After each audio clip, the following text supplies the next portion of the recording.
Hi, my name is Ed Morrone, and I am playing Manny Sanco in Bullets.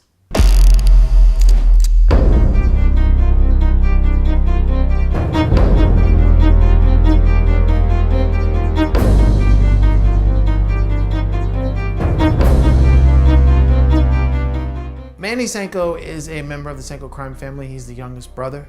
And in the first season of Bullets, he runs a poker tournament every year, high stakes poker tournament. Mostly with people that he already knows. And we are introduced into the other two lead characters, Hugo and Mark, who end up playing in this poker tournament that Manny runs. He likes to kill people. When I first read the script, I was impressed. It was one of those scripts that I read from front to back without stopping. Just kept on reading it. It was that good. I wanted to know what was going to happen, who was going to do what, how is this going to end, who's going to get killed. You don't know. It's a good piece of work. It made sense to me. It's very difficult. Actors want so many parts and they audition for so many parts and they try and put on so many hats and try and be so many different characters. But, deep down inside, there are only a handful of really good parts for each person in my mind. And that's how I feel. And every once in a while, you'll get a script and you'll get an opportunity to be one of these characters that you think you're really good at and that you probably are really good at. And that's Bullets. It's a really good script. As Bullets starts, we see Manny. He seems to be a one-dimensional character. Typical crime boss, bad guy character. But as the series progresses and it goes into different episodes, we see the different layers of Manny, and the characteristics of Manny, which make him who he is, and more interesting enough, why he does what he does. And I think that's important and interesting to the viewer because they get to not only watch him develop over time, but they get to sort of identify themselves with the certain characteristics that this particular character has. And it makes it easier to understand where he's coming from and why he does what he does.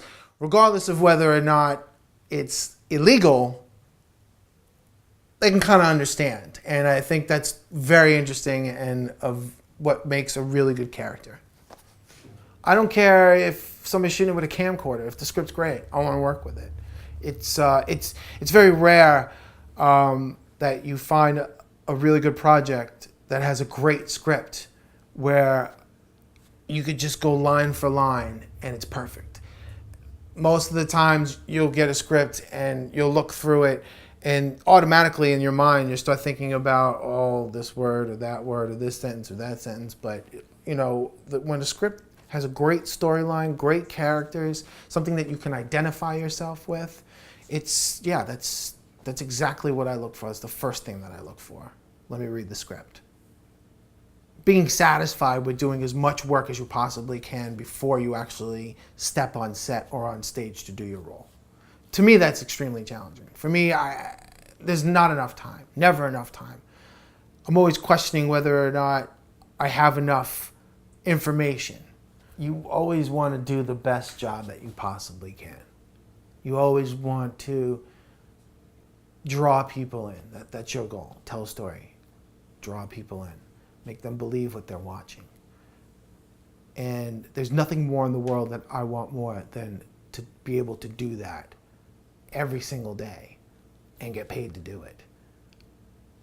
I don't really care how much, but it's just something that I know, to take somebody and have them forget about their day-to-day by telling them a story and entertaining them is the biggest reward you could possibly give. I know this is going to sound awful, but everybody has a dark side.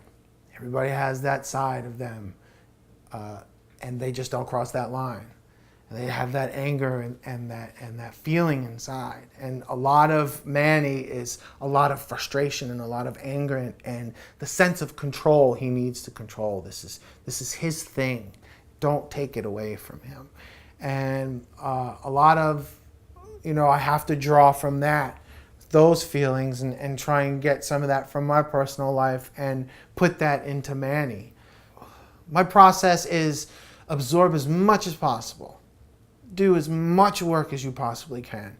Read the script a gazillion times. Memorize it over and over and over again. Free myself up. So when I'm in that moment and I'm sitting here and I'm doing what I need to do, I don't have anything in the back of my mind. Everything is right up in front. And it gives me the freedom to be a character, to do what I think that character is going to do without having to think about it. Watch, like I said, a lot of television which have similar characters. Do a lot of reading.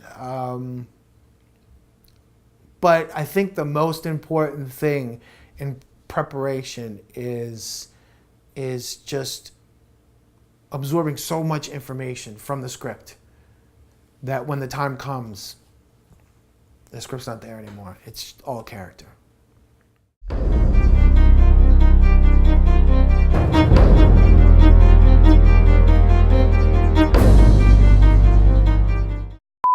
What compels you to get involved in a project? If you had to choose between two projects, what would make you choose one? Money. I'm all about the money. If you don't have $100 bills laying on the floor when I walk into my dressing room or trailer, think about that. That's, yeah. Mm-hmm. That's a problem. It's going to be a problem. You throw ones on the floor, I'm just going to use them as toilet paper. Who uses ones? They're like pennies. They're worthless. Pfft. Jesus. I think now should be the time that I tell you this is all deferred. None of this is paid. Should let you know about that before. I don't know what the word deferred means. It's not in my vocabulary. I don't know that word. It means free. Yeah. Here are some words that are in my vocabulary. Cash, money, dollars. Dollar bills, chicken, gimme, money, and roll it up, put it in my damn pocket because I'm going to the bank. That's in my dictionary, my vocabulary. The last one, hyphenated word. The last one was a hyphenated word. I forgot what the question That actually was my answer to that question. Oh, yeah.